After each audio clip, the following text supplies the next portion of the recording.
Amis internautes de Women First Media, bonjour, je suis ravie de revenir tous les samedis pour vous présenter votre émission La Loupe qui revient sur les actualités phares de la semaine. Aujourd'hui, nous mettons l'accent sur la liberté d'expression et soulevons en même temps la question de la liberté de la presse au Sénégal. Cela dans un contexte marqué par l'arrestation puis libération de plusieurs journalistes et techniciens de médias, une situation qui est intervenue alors que la première édition du Salon international des médias se tenait à Dakar. Betty. Bonjour Ramata, bonjour chers internautes. En tout cas, comme vous l'avez si bien dit, il s'agissait d'arrestations assez éphémères quand même, mais qui a suscité en tout cas l'indignation au-delà même de nos frontières. C'était l'arrestation de Maïmouna Ndour Faye et de Babacar Fall, tous deux en tout cas qui ont eu à interviewer Madiambal Diagne, rappelons qu'il est patron de presse, mais aussi homme d'affaires qui est en déplacement en tout cas en France, dont d'aucuns considèrent comme un fugitif et il a un mandat d'arrêt international contre lui. Donc, en tout cas, cette situation rappelle en quelque sorte la lancinante question entre l'état de droit et la liberté d'expression. Tout à fait, Betty. Une question qui sera scrutée de près par nos deux invités, le doyen Mamadoussi Albert. Je rappelle que vous êtes analyste politique et également avec nous, Mohamedou Malal Diallo. Vous êtes le secrétaire général du collectif citoyen Nyolank, également juriste et militant de la société civile. Bonjour et bienvenue à vous. Bonjour, merci beaucoup Mme Ramata pour l'invitation et l'accueil. Merci beaucoup également à toute la Women First, la chaîne de télévision Women First. Je salue également le doyen Mamadoussi Albert ainsi que votre co-présentatrice Madame Betty. C'est un plaisir quand même de venir dans vos locaux pour débattre de cette situation très préoccupante qui a secoué l'actualité de la semaine avec notamment l'arrestation de deux de vos confrères et consoeurs Maïmouna Ndour Faye et Babacar Fall suite à une émission qu'ils ont accordée à un patron de presse considéré comme un fugitif et sous le coup d'un mandat d'arrêt. Merci beaucoup, M. Diallo Doyen. Bonjour, c'est toujours un plaisir de vous avoir sur le plateau de La Loupe. Bonjour Ramata, c'est un plaisir partagé. J'en profite aussi pour saluer M. Diallo et Betty. Et également un grand coucou à tous les auditeurs et les internautes qui suivent Women First. Alors, Doyen, on commence par vous. Alors que le Sénégal accueillait en tout cas le Salon international des médias, s'en est suivi ces arrestations. Alors, est-ce à dire que c'était une coïncidence malheureuse, à déplorer certes, mais aussi met-elle plutôt en lumière les difficultés auxquelles la presse est confrontée? Disons qu'on peut faire des parallèles, comparer cet événement africain qui travaille, qui réfléchit sur justement les médias, les mutations et l'avenir. Donc c'est une rencontre de réflexion sur les médias africains et les perspectives. Peut-être que la comparaison, c'est que la situation des médias sénégalais devrait susciter la réflexion. Il n'y a pas de raison qu'on fasse une dichotomie. La presse africaine, de manière générale, elle traverse une situation extrêmement difficile. Parce que c'est économique, c'est démocratique, c'est des batailles d'opinion. Je pense que les journalistes sénégalais sont en retard. Depuis 2 ans, on a mis en place des assises des médias, on a réfléchi, on a fait des conclusions. Résultat, nul. On n'avance pas, on piétine. Donc, c'est les deux préoccupation des Africains et des Sénégalais, la nécessité de réfléchir sur les médias, l'actualité des médias et l'avenir. Mais malheureusement, chez nous, on a réfléchi, mais les conclusions n'ouvrent pas de perspective. C'est ça qui est un peu gênant pour la presse sénégalaise.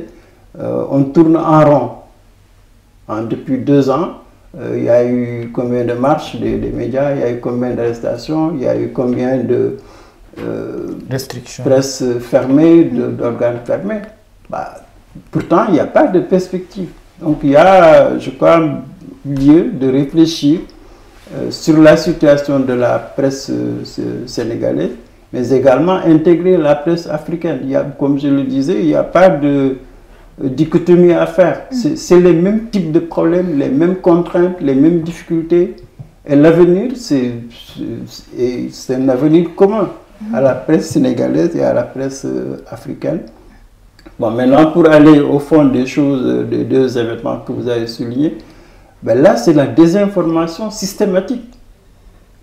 Moi, je suis sidéré que la presse, justement, n'arrive pas à s'auto-évaluer.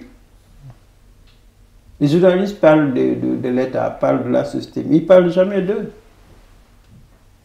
Qu'est-ce qui fait que sur le plan strictement professionnel, on a du mal à séparer, par exemple, le cas de Madiambal. C'est un homme d'affaires. Il est impliqué par des rapports publics. Ben, ça n'a absolument rien à l'exercice de la profession de journaliste. Absolument rien. Pourquoi on n'ose pas dire la vérité? Pourquoi la presse joue l'amalgame, la confusion entre deux fonctions radicalement différentes? Tu es impliqué dans une affaire privée, c'est la justice qui est en branle, c'est l'État du Sénégal aujourd'hui qui entre en jeu. Mais c'est ça qu'il faut dire d'abord. Il faut dire d'abord la vérité. Pourquoi il est interpellé, pourquoi il est dans une situation judiciaire. Maintenant, la liberté de presse, bah, elle a une limite. Un journaliste qui décide d'aller interviewer Madiambal, bah, tous les deux, Babacar et Maïmouna, savaient qu'il y a des risques. Mais doyen, est-ce que le journaliste n'est pas libre aujourd'hui à donner la parole à qui il veut? Parce que, notons-le, on a vu par exemple dans le Sahel, il y a eu des guerres, il y a des terroristes et tout, mais on a vu des médias quand même interroger ces chefs de rebelles et tout. Est-ce qu'aujourd'hui, Madiambal n'a pas droit à la parole? Mais justement, ce n'est pas le droit à la parole qui est posé. C'est la sécurité publique, c'est l'État. Par exemple, vous prenez bien l'exemple des pays dans le Sahel. Quand un pays est en guerre contre un mouvement terroriste qui sape l'État, qui sape l'unité nationale, qui détruit un pays, mais le journaliste, il doit être prudent. S'il apparaît à l'État comme un allié de l'ennemi principal d'un pays, mais là, tu n'es plus dans l'information. Tu prends le risque. Donc, il faut que le journaliste, dans tous les pays du monde qui sont en guerre, jamais la presse ne va soutenir l'adversaire du pays. Est-ce que vous considérez cette intervention comme un soutien à Madiambal Diagne? Mais malheureusement, c'est ça aussi la désinformation. Ceux qui sont incriminés, ils ne se cachent pas. Pour eux, l'adversaire de la presse, c'est le pouvoir en place. Depuis 2 ans. Donc, ils ne se sont pas...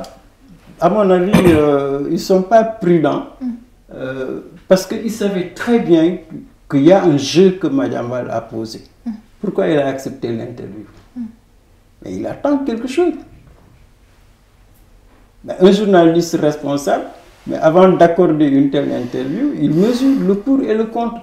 Est-ce que je vais enflammer le pays ou est-ce que je vais apaiser?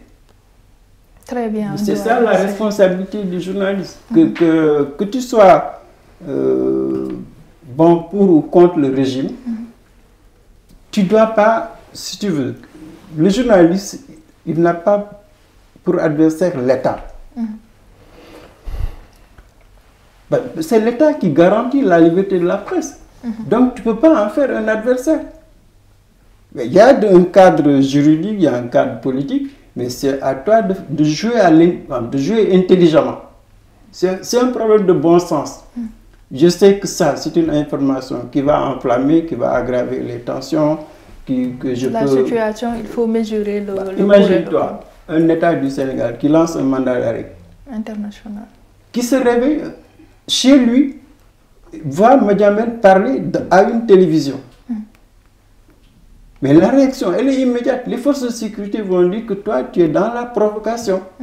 On y reviendra avec vous, doyen, plus amplement, parce qu'on a vu pas mal de cas sur cette situation. Ce qui m'amène à vous demander, Mohamed Malal Diallo, votre collectif a écrit un communiqué pour dénoncer et soutenir également ces arrestations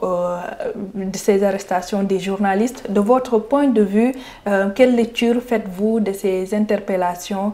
Est-ce que cela traduit un recul de la liberté de la presse ou plutôt l'application de la norme de la loi? Non, nous, comme on l'a dit dans notre communiqué, nous croyons que ça a été un abus manifeste de pouvoir de la part des forces de sécurité. Premièrement, en s'introduisant dans les locaux de la 7TV pour pouvoir interrompre l'émission, ce qui aurait pu être des ressorts de la CNRA qui est en charge de la régulation des médias, et malheureusement ça n'a pas été fait. Donc ils ont préféré utiliser la force publique là où des organes spécifiques devraient faire leur travail. Après aussi, ça en est suivi une arrestation manu militari de Mme Maïmouna Faye la nuit, et le matin également, on a vu la même chose pour Babacar Fall qui a été violemment arrêté. Et nous, quand même, nous faisons la différence entre la personne publique, le journaliste, l'homme d'affaires, parce que dans toute la communication, jamais il n'a été question de prendre part pour Madiambal Diagne sur l'affaire à laquelle il est incriminé. Donc c'est juste lui garantir, parce que même le prisonnier le plus dangereux quand même, n'est pas dépossédé de tous ses droits et libertés. Il faut lui garantir quand même les droits dont il a besoin. Donc si Madiambal Diagne aujourd'hui est sous le coup d'un mandat d'arrêt international, ça ne veut pas pour autant dire que Madiambal n'a plus le droit à la parole. Madiambal est sous le coup d'un mandat d'arrêt international. Une procédure a été déjà entamée en France, dont l'audience qui a été reportée pour le 4 novembre. Donc, qu'est-ce qu'il est allé à faire? C'est de voir les autorités judiciaires de la France s'ils vont donner suite à cette demande d'extradition ou pas. Et s'il est extradé, s'il vient, que la procédure continue. Au cas échéant, quand même, c'est du ressort quand même entre les deux pays. Mais ce que nous n'avons pas pu comprendre, ce que nous n'avons pas accepté, c'est le fait quand même qu'on piétine la liberté de la presse.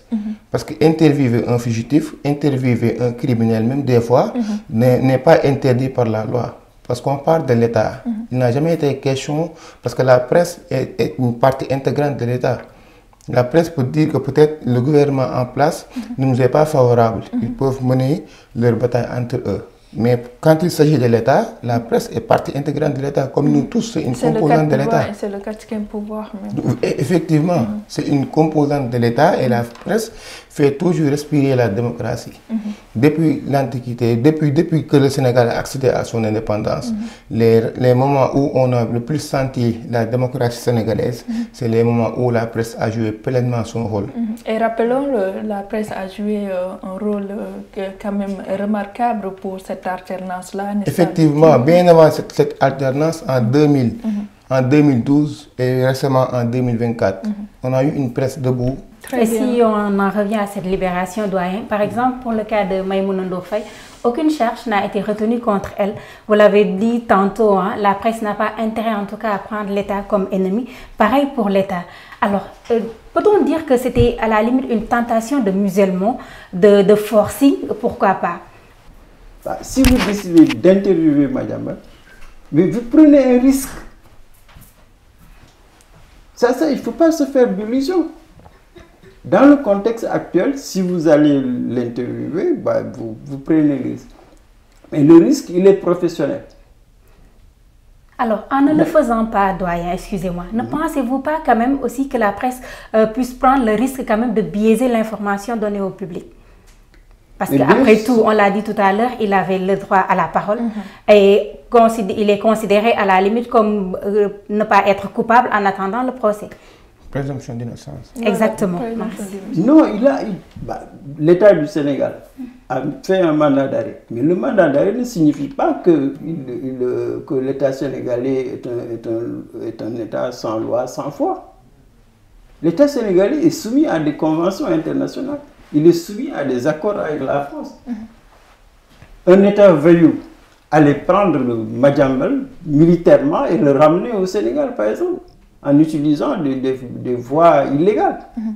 Mais notre État n'est pas dans cette logique-là. On est dans une logique formelle. On respecte tous les accords avec la France l'État du Sénégal se bat pour que la loi soit respectée et les conventions. Mais dans ce cadre-là, l'État du Sénégal doit protéger Madiambal. Est-ce que, doyen, le fait que Madiambal ait pris la parole, c'était un risque pour le gouvernement, en fait? Non. Le risque de révéler le des risque choses. n'est pas à ce niveau. Le risque, c'est la désinformation.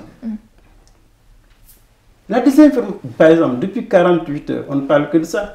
Ça déstabilise un pays. Quel était le problème? Le problème, on l'a oublié. Le problème, c'est qu'il est justiciable comme tout le monde. Il y a des faits de justice, il doit répondre à la justice. C'est ça la question de fond. On est en train de nous déstabiliser. On va créer une psychose. Par exemple, toute la presse aujourd'hui est révoltée contre l'État.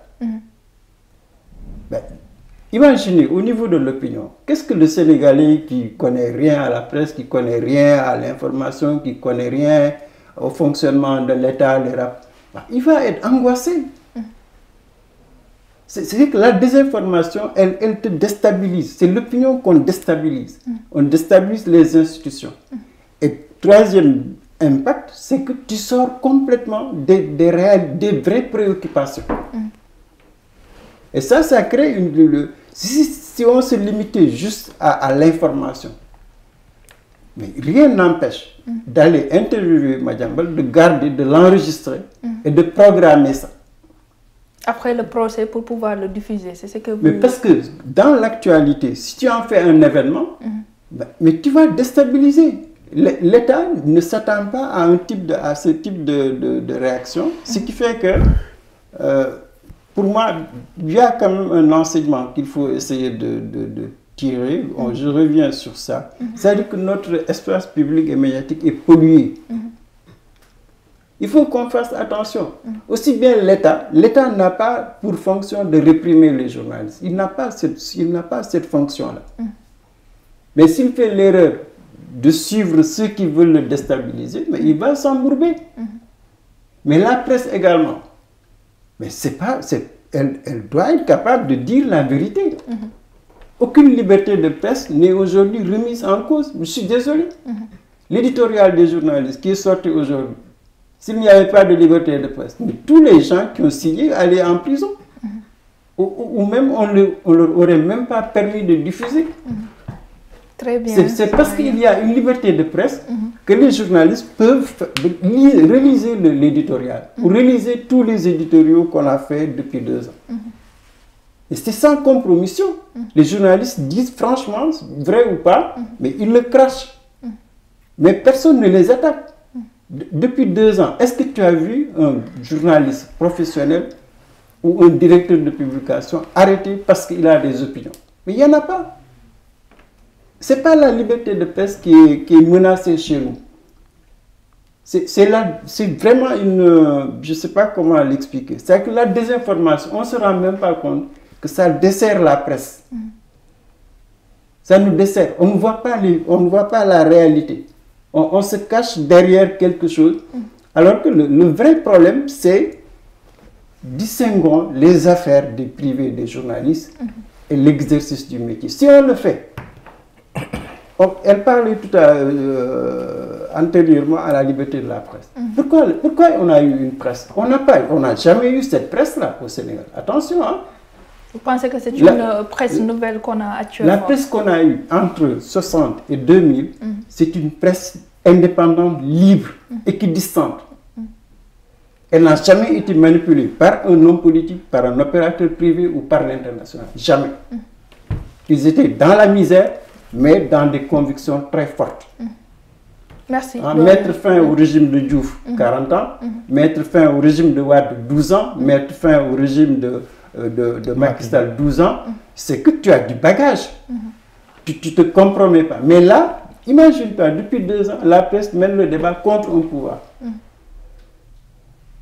Et il n'y a aucun journaliste intelligent pour dire que, mais non, ce bras de fer-là, ce n'est pas pour nous.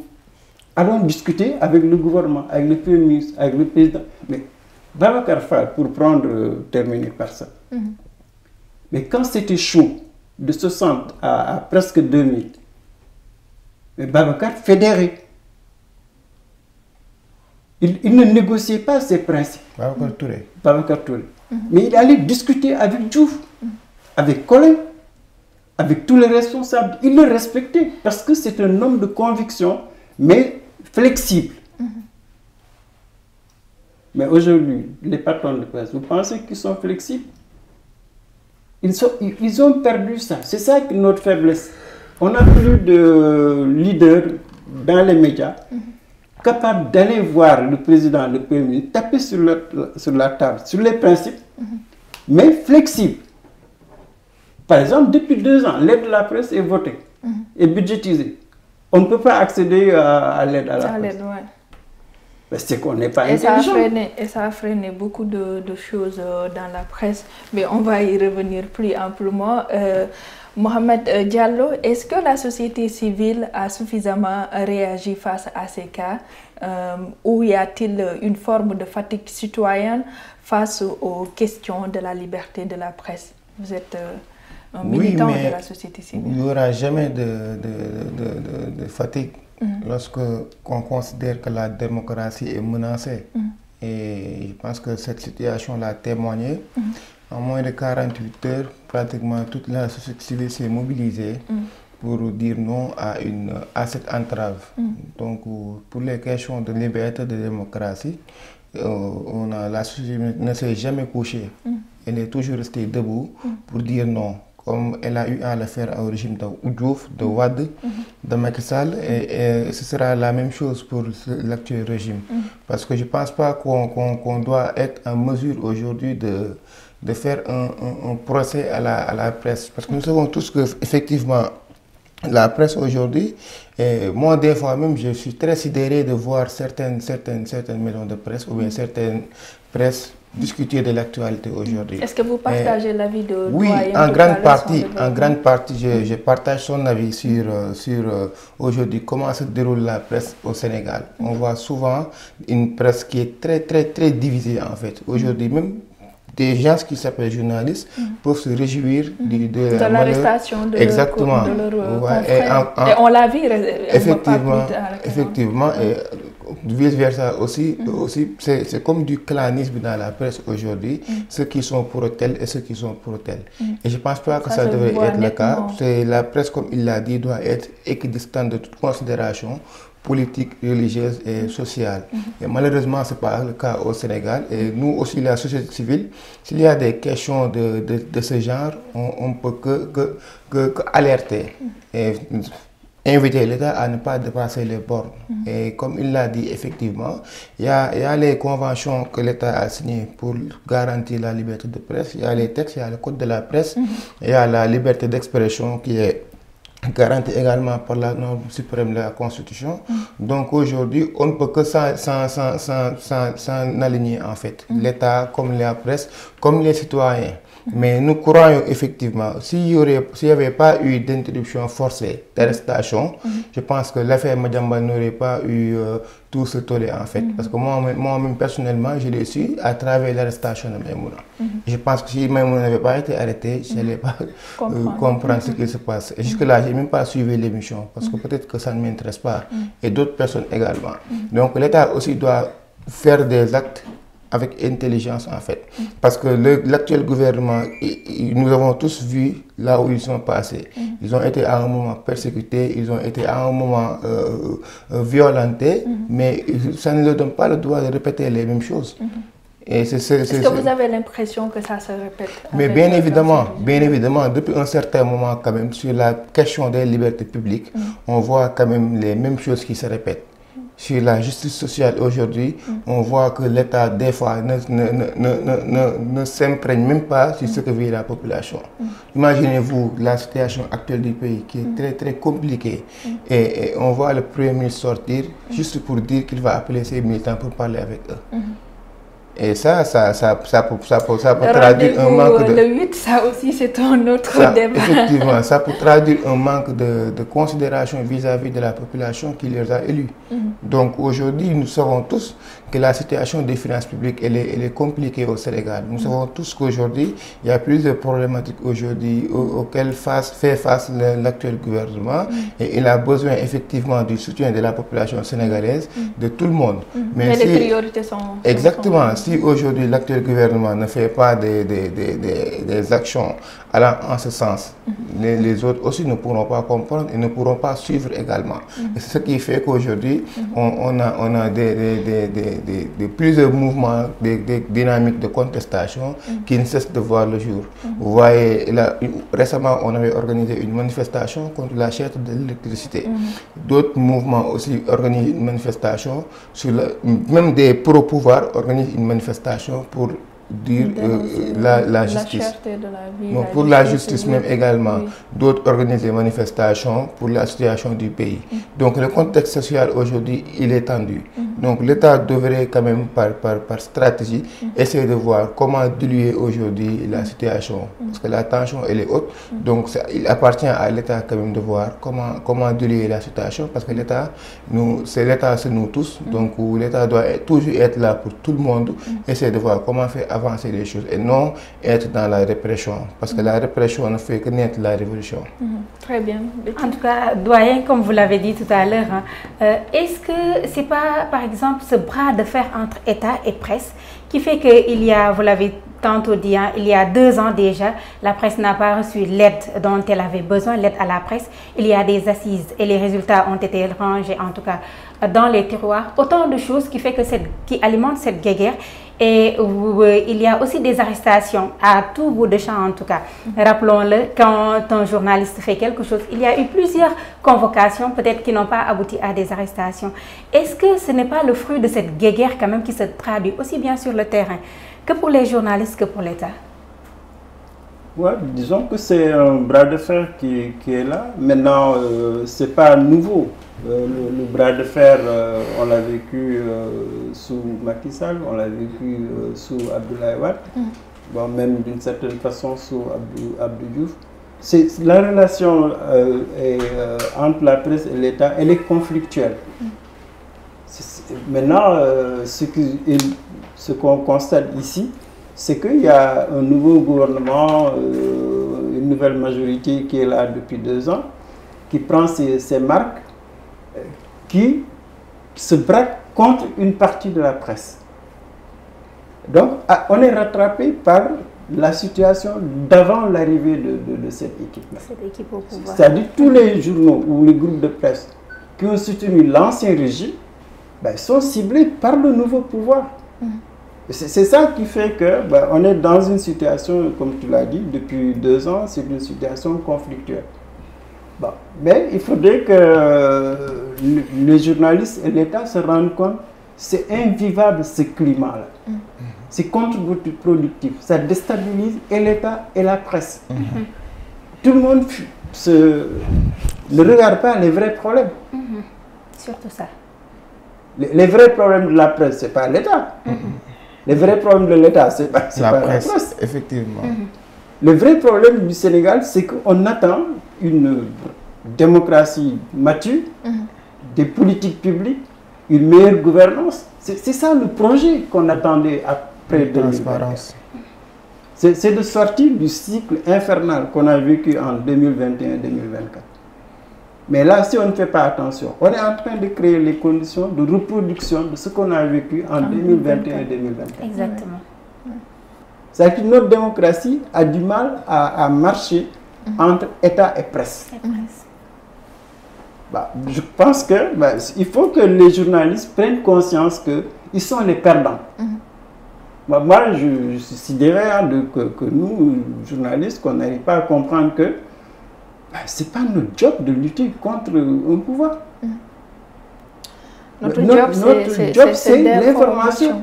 C'est le renforcement de la démocratie. C'est de trouver une stabilité. L'entreprise de presse meurt. Tout le monde constate. Mais qu'est-ce qui fait qu'on n'est pas intelligent pour dire que les débats politiciens, là, ce n'est pas nous notre problème. Notre problème, c'est l'entreprise de presse, c'est la formation des journalistes, c'est la formation de l'opinion. Mais ce débat-là, ce n'est pas un débat de prison. C'est à nous d'être un quatrième pouvoir. Ça veut dire quoi? Ça veut dire que je suis capable d'exister en tant qu'entité. Je suis capable de compter sur les orientations politiques. Je suis capable de compter sur ce que le président va décider. Ben, si tu as un pouvoir dans la rue par l'injure, par la prison, par la répression, ben, tu peux pas t'épanouir. Même quand je regarde les jeunes journalistes, là, les jeunes reporters, là, mais ils savent que ce débat-là, ce n'est pas leur débat. Ils le savent, ils le disent. On n'a pas de salaire, on n'a pas de formation, on n'a pas de carrière, on n'a pas de statut, on n'a pas d'avenir. Ben, à la place du chef d'entreprise, moi je devrais me poser la question. Est-ce que je ne dois pas avoir une autre approche de l'État? Comme je l'ai dit, il y a au moins les conclusions des assises. Tout le monde est d'accord avec ça. Dans les 2 ans à venir, là, qu'est-ce qui nous empêche de dire à l'État, nous on a nos conclusions qui sont là. Les 2 ans là, on veut un plan de redressement de la presse. Ça, c'est pour te dire qu'on est dans une situation conflictuelle. Maintenant, ce qui aggrave la situation actuelle quand même de la presse, c'est la désinformation. On ne se rend pas compte que la désinformation est en train de déstabiliser la presse. Et ça, c'est très grave. Ça va créer une psychose au niveau de l'opinion, au niveau des journalistes. Bah, ils vont sortir de leur travail. Ils vont aller... Imagine-toi que les patrons de presse, là, ils répondent au gouvernement, ils répondent au pasteur. Mais ce n'est pas leur débat. Ils entrent dans ce type de débat-là, c'est l'engrenage. C'est la même chose pour l'État également. Ce que l'État est en train de faire, il est dans un engrenage. Parce qu'il ne pourra jamais mettre fin à la presse. Jamais. Impossible. Jamais. S'il y a cette volonté, ils vont tomber comme les autres. Ben, moi, si j'étais intelligent, je suis Pastef, j'ai vu Macky comment il a fini, Wade comment le PS comment il a fini, mais je ne vais pas engager un bras de fer contre la presse. C'est le bon sens. Il le voit. Tu tapes sur Babacar Fall, tout le pays parle de Babacar Fall. Tu tapes sur Maïmouna, tout le monde parle de Maïmouna. On ne parle plus de toi. On ne parle plus de ce que tu veux faire. Un État intelligent, en tout cas, je dirais un parti intelligent qui est au pouvoir, bah, c'est sa capacité à négocier avec les médias. Donc, bon, pour répondre plus clairement, c'est conflictuel, c'est comme ça depuis des années, mais il faut que l'État réfléchisse davantage, surtout le Pastef. C'est lui qui est au pouvoir. Cet engrenage va mener à sa perte. Pour la presse également, les patrons de presse radicaux là, ils vont mener la presse vers sa perte. Ça va détruire le tissu économique de la presse. Et je crois que des deux côtés, bon, en tout cas moi personnellement, je n'arrête pas de dire que il faut ouvrir les portes d'un dialogue sincère. Un dialogue sincère. Qu'il n'y a pas de défiance de l'État contre presse ou presse contre l'État. Ce n'est pas la solution en tout cas. Très bien, doyen. Mohamedou, vous l'avez entendu, vous avez sûrement un commentaire par rapport à tout ce que doyen a dit, mais une question. On dit souvent qu'au Sénégal, la presse est libre mais pas indépendante. Selon vous, quels sont les freins à cette indépendance? Est-ce que politique, économique ou même interne? Oui, l'indépendance de la presse aujourd'hui découle de faits économiques, en fait. Parce qu'aujourd'hui, je pense que, comme doyen l'a dit, aujourd'hui, le problème majeur de la presse, ce n'est pas l'État. Il y a des problèmes internes. Aujourd'hui, on entend souvent dans une presse des journalistes disent depuis tant de mois on n'a pas reçu de salaire. On se rappelle des gens de E-Média qui sont restés 7 mois sans salaire. Je pense que ça continue. On voit des journalistes qui travaillent dignement mais dans la précarité. On voit des journalistes aujourd'hui qui n'arrivent pas à avoir des matériels avec lesquels ils pourront faire le travail normalement. Donc la presse aujourd'hui, elle est un peu asphyxiée du point de vue économique. Donc ce n'est pas l'État quand même qui devra être son défi majeur à soulever en fait. Le défi de la presse aujourd'hui, c'est de voir quel mécanisme mettre en place pour décoller par elle-même, pour mettre en place des politiques qui vont la permettre aujourd'hui d'être véritablement souveraine et indépendante, de ne pas avoir une influence ni économique, ni des bailleurs, ni de qui que ce soit. Donc c'est ça les problèmes majeurs de la presse. Être indépendante par elle-même. Effectivement, indépendante par elle-même, exactement, et ce qui permettra à la presse aujourd'hui d'être équidistante. Mais souvent, quand on voit que des fois on dit une telle maison de presse, elle est financée par une telle autorité, elle est financée par une telle personne.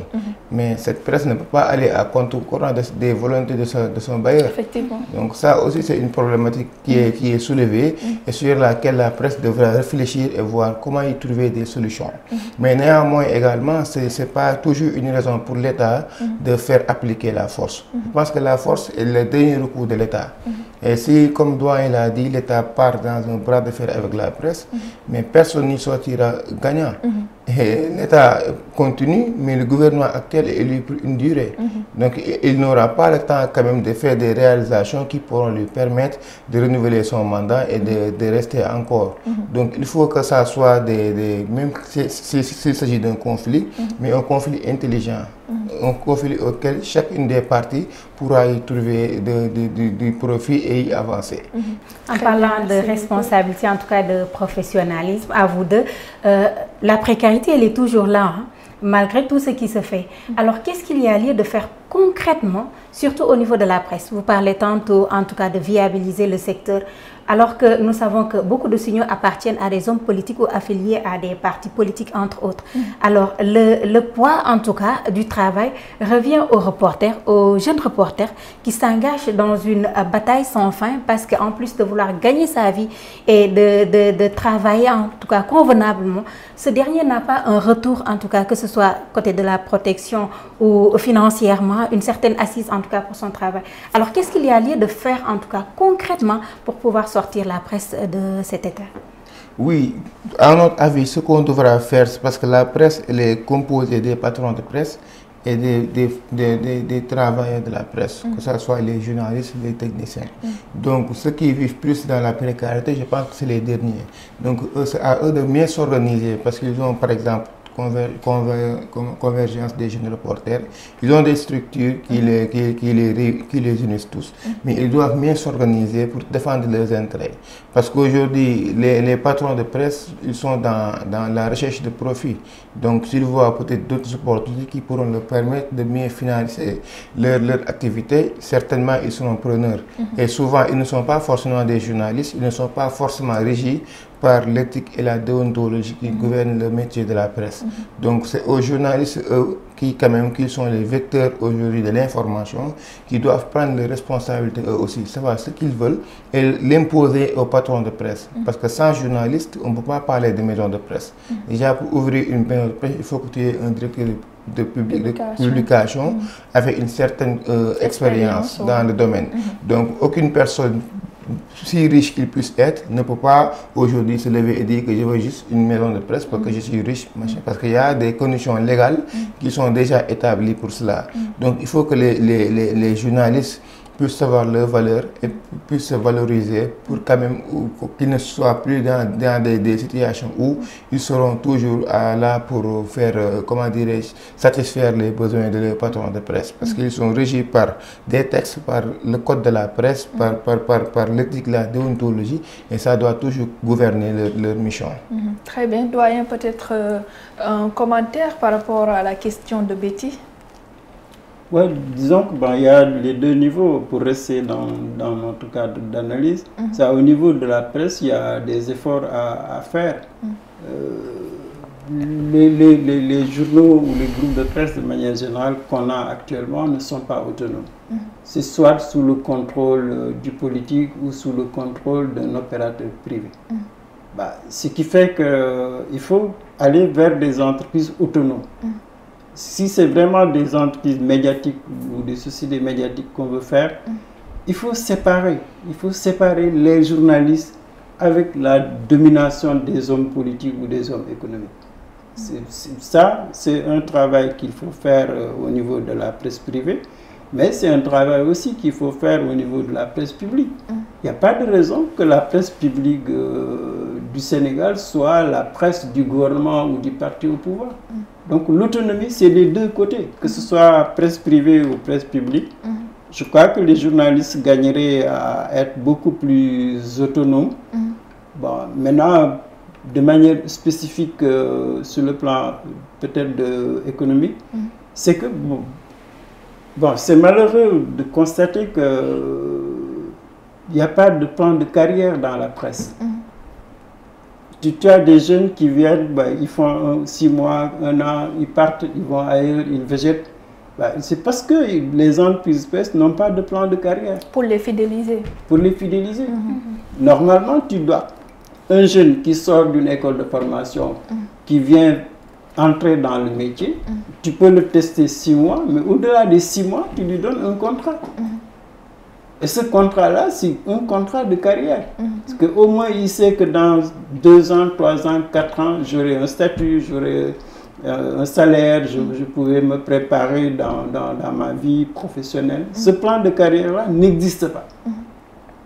Il y a beaucoup de gens qui se plaignent. Tu travailles 2 ans, 3 ans, 4 ans sans jamais toucher un salaire. Mais ça aussi, doyen, sur cette question-là, est-ce que la faute n'est pas aux journalistes en fait? Parce que toi, tu acceptes de subir de telles injustices. Moi, j'appelle ça de l'injustice en fait. Quand tu es dans une boîte et que tu n'as pas de salaire, on ne te valorise pas. Pourquoi y rester pendant toutes ces années? Oui, mais parce que tu n'as pas de choix. C'est ça le malheur. C'est-à-dire, tu sais qu'il n'y a pas d'emploi.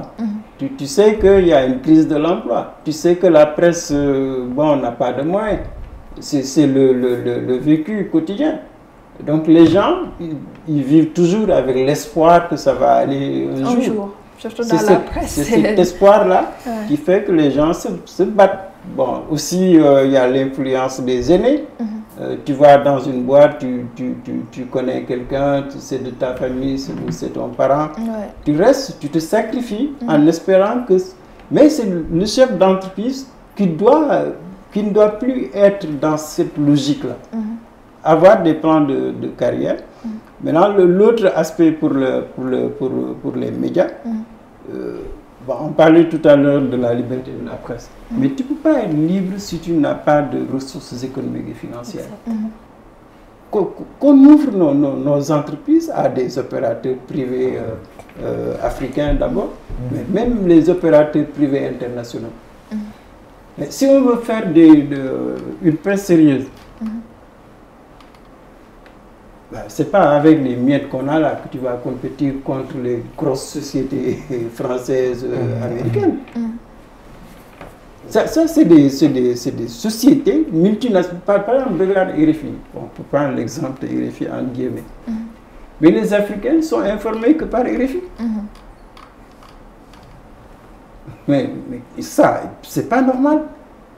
65 ans après nos indépendances, on n'a aucune radio africaine, aucune télé africaine, aucun moyen d'influencer ou même de former notre opinion est fabriquée par l'étranger. Parce que tout simplement, on est absent des médias. Je pense que doyen, ça c'est un défi au niveau africain en fait, c'est ce que vous venez d'énumérer là. C'est pas que le défi du Sénégal, mais les autres pays également. On connaît ce genre de chaîne de télévision ou de radio comme RFI où les Africains pourront s'informer et s'identifier même à ces groupes de médias. Non, c'est clair que je me désole encore de voir que les Sénégalais, les journalistes débattent d'injures en 2025, de mœurs. Moi, je suis désolé. C'est comme si les journalistes n'ont aucune culture politique. on est tellement bas que tu te dis, mais est-ce que vous êtes conscient de ce qui se passe à l'étranger là? On est en retard. Est-ce que les gens s'imaginent ce qui se passe? Ça dit que le monde est en train de se réorganiser pour occuper les Africains. Que ce soit les médias, que ce soit les ressources humaines, que ce soit même notre jeunesse. Mais ces gens-là, ils ne vont pas nous faire cadeau. Donc il y a un problème de prise de conscience collective. Bon, les petits problèmes africains là, il faut qu'on sorte de ça. Les autres, ils n'ont rien de plus que nous. Ce qu'ils ont, c'est la rigueur, c'est d'être concentrés sur leurs problèmes. Parce qu'on s'occupe de tout et de n'importe quoi, des choses par exemple qui n'ont pas assez d'importance. Chers téléspectateurs, vous suivez Loop sur la Women First Media. Tous les dimanches, on vous parle des actualités phares de la semaine. Et cette semaine, nous parlons de la liberté de la presse au Sénégal avec comme invité le doyen Mamadou Sy Albert qui est toujours sur le plateau de la Loupe, mais également Mohamedou Malal Diallo du collectif Noo Lank et un militant de la société civile. Et avec moi, ma collègue Betty pour co-présenter aujourd'hui cette émission. Mohamedou, quel appel lanceriez-vous aujourd'hui aux citoyens, aux journalistes et même aux autorités pour préserver la liberté de la presse tout en restant responsable? Bon, je commencerai d'abord par l'État, aux autorités. C'est quand même de ne pas faire moins que le prédécesseur, de toujours garantir et renforcer la liberté de la presse. Parce qu'avec la Constitution de 2001, on a vu tous les efforts qui ont été consentis par le régime du président Abdoulaye Wade sur la liberté d'expression, notamment la liberté de la presse également. Et tous les autres aussi qui ont voulu faire autre chose ont vu les conséquences qui les ont été appliquées. Donc actuellement, le régime actuel, ce qu'il devra faire, ce n'est pas tomber sur le piège de leurs prédécesseurs en fait. C'est de mieux renforcer cette liberté de la presse, mais également à l'endroit des journalistes. Moi je pense qu'aujourd'hui, les journalistes doivent être mieux formés. Parce qu'on parle de sorties de CESTI ou ailleurs, mais des fois même tu communiques avec un journaliste sur un sujet dont il ignore même l'existence du sujet en fait. Et c'est pour cela que des fois ils ont des invités, vous suivez un journaliste, invitez quelqu'un et la personne se permet de dire tout ce qu'il veut et après le journaliste ne peut pas répliquer parce que lui-même ne connaît pas carrément le sujet. Donc il faut quand même qu'on ait une meilleure formation des journalistes et des journalistes en spécialisation comme ce fut le cas. Effectivement, parce que on peut avoir des généralistes certes, mais il faut qu'on ait quand même des journalistes qui sont spécialisés sur des sujets bien déterminés. Ce qui fait qu'aujourd'hui, si vous avez des invités, si vous avez les autorités, ça pourrait quand même permettre d'animer les débats et ce ne sera pas simplement des questions qu'on va poser et que la personne se permettra de répondre tout ce qu'il veut et il n'y aura pas de réplique. Donc il faut quand même qu'on accentue la formation des journalistes, il faut qu'ils soient beaucoup plus responsables parce que des fois la situation de la presse, moi honnêtement je me désole de cela en fait. À chaque fois que des fois je vois sur les réseaux sociaux et que je vois certains journalistes, certains comportements qu'ils adoptent, moi je me dis que donc c'est ça qu'on a dans notre presse. Bien qu'aujourd'hui ça ne peut pas me, comment dirais-je, décourager de toujours défendre la liberté de la presse. Oui, mais quand on voit ceux qui incarnent aujourd'hui cette presse, leur comportement, tu te dis que l'avenir de la presse est vraiment douteux. Et il faut quand même un appel, un sursaut citoyen, comment dirais-je, il faut de la responsabilité du point de vue des journalistes, mais également de l'État pour quand même sauver ce secteur qui est vital pour notre démocratie. Très bien, Betty. Un sursaut de conscience, hein, comme vous l'avez tantôt dit, doyen. Alors, vous étiez là sous Wade, sous Macky, et vous avez entre-temps vu, en tout cas, le travail colossal que la presse a eu à jouer, surtout récemment lors des élections. La presse a pu quand même éviter le pire à la nation. Alors, aujourd'hui, on revient à quelle formule quand même pour non seulement apaiser les tensions, garantir la liberté de presse, mais aussi faire en tout cas briller notre démocratie? Oui, je pense que c'est des perspectives peut-être les plus importantes, comme vous l'avez dit. Il faut stabiliser une démocratie, un État, une société. C'est sa stabilité d'abord, sa force. Que quand vous êtes instable, vous ne pouvez pas faire grand-chose sur 1 an, 2 ans, 3 ans. Il faut stabiliser.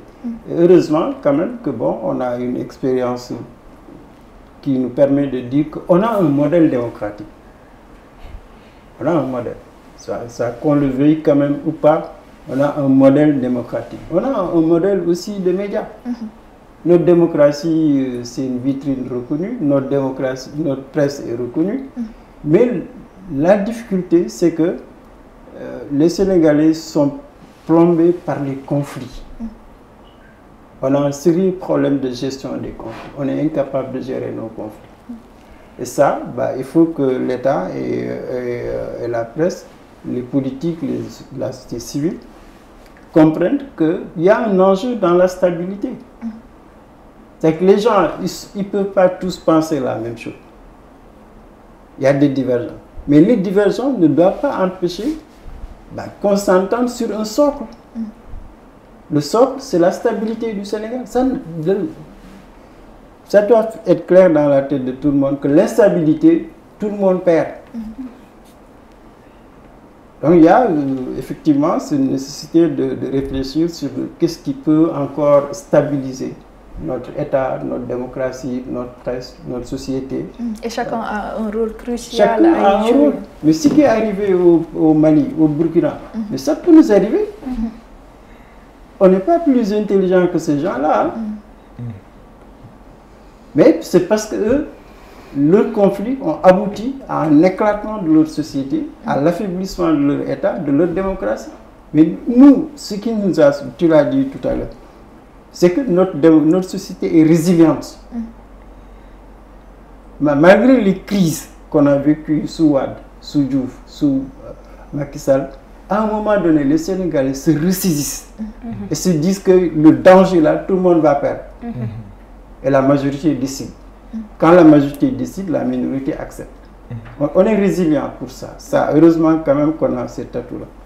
Maintenant, à côté de la stabilisation, bon, je suis désolé de dire ça quand même en Ramata. C'est-à-dire qu'on cultive l'irresponsabilité collective. Personne n'est responsable chez nous. Tout le monde dégage ses responsabilités. C'est l'État, c'est la presse, c'est la société civile, mais personne n'est responsable. Et cette irresponsabilité collective-là, elle peut nous mener loin. Et d'ailleurs, si tu regardes un peu la société sénégalaise, quand c'est catastrophique, quand il n'y a que le marabout qui stabilise. Il n'y a que le marabout. Quand c'est vraiment le chaos qui est là, au dos au mur, ils sont capables de nous stabiliser. Mais malheureusement, on est irresponsable. Peut-être que je manque de respect, je m'excuse pour les internautes. Mais il faut que les gens apprennent à être responsables de leurs actes. Un État, c'est un État responsable. La presse, le journaliste, c'est un responsable. Sa première fonction, c'est la responsabilité. Parce que quoi qu'on dise, c'est lui qui a la mission d'informer. Exactement. Aucun autre métier n'a cette responsabilité d'informer. Mais si tu n'es pas responsable, si pour toi, tu es libre, tu fais ce que tu veux, tu ne regardes pas la société, l'État, tu ne cherches que ton intérêt, là, ça nous mène à là où ça nous a mené. Donc, pour moi, en tout cas, vraiment, pour même nos jeunes, il faut qu'on comprenne que la crise des valeurs qu'on a là, si on ne cultive pas dans le milieu de la jeunesse la culture de la responsabilité, on aura des gens irresponsables.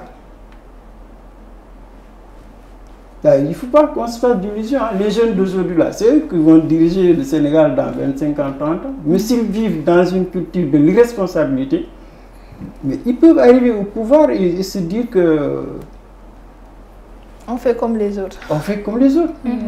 Et quand les irresponsables dirigent un pays, bah, ça mène là où ça mène, non? C'est que tu vas au mur. C'est comme la presse. Il faut que, par exemple, les journalistes se ressaisissent. Ça dit que, mais on est les premiers responsables du pays. Mais on ne va pas accepter que l'irresponsabilité s'installe. Exact. Très bien, il faut être responsable. La responsabilité est primordiale dans tout ce que nous faisons. Et ceci met fin à cette émission, La Loupe. Mais avant de vous quitter, on va d'abord remercier nos invités et vous, chers téléspectateurs. Votre dernier mot, Mohamed? Bon, le dernier mot sera un mot de remerciement pour l'invitation. Et c'est un plaisir quand même d'avoir débattu avec vous sur cette question qui a secoué l'actualité de la semaine. Et nous vous encourageons également sur cette lancée. Merci beaucoup. Doyen? Ben, merci, avec plaisir. Bon, on a partagé, c'était long, mais c'est court, hein, cette fois-ci, ton émission. C'est pas court, on a fait presque 45 minutes, en presque 1 heure. Ah ouais, honnêtement, je pense que c'est que le débat, ça, ouais. Le débat vous a passionnant. C'est la presse, quoi. Oui, vous êtes... Merci beaucoup. Betty? En tout cas, merci Doyen, merci Mohamedou, merci aussi Ramata. En tout cas, rappelons que la liberté de la presse reste un pilier, en tout cas essentiel à toute démocratie. Et l'enjeu, c'est de la préserver sans en faire une arme contre la vérité. Sur ce, bonne soirée. Merci Betty, merci à vous, chers téléspectateurs. La Loupe revient la semaine prochaine avec vous, bien sûr, Betty. Quant à moi, c'est mon dernier numéro. L'aventure a été vraiment très bien à Women First Media. Mais je suis appelée à d'autres responsabilités, à d'autres opportunités. Ça m'a fait énormément plaisir de vous présenter La Loupe, qui est vraiment une émission très intéressante parce que nous revenons sur les actualités phares de la semaine. Mais je vous dis à bientôt et je vous laisse entre de très bonnes mains. D'ici là, restez curieux, informés et critiques. Bon week-end. Et merci également aux techniciens qui me signalent. Merci beaucoup, ça a été vraiment un grand plaisir de travailler avec vous tous, Bamba, Cher et Adama. Merci à toute l'équipe, merci à Madame Fall, à vous Doyen et vraiment à toute l'équipe de Women First Media, à Hadija, je t'oublie pas. C'était une très grande opportunité pour moi et j'ai passé d'excellents mois avec vous. Et voilà, Women First Media, Tchekao Tchekanam, Djangin Diouf. Au revoir.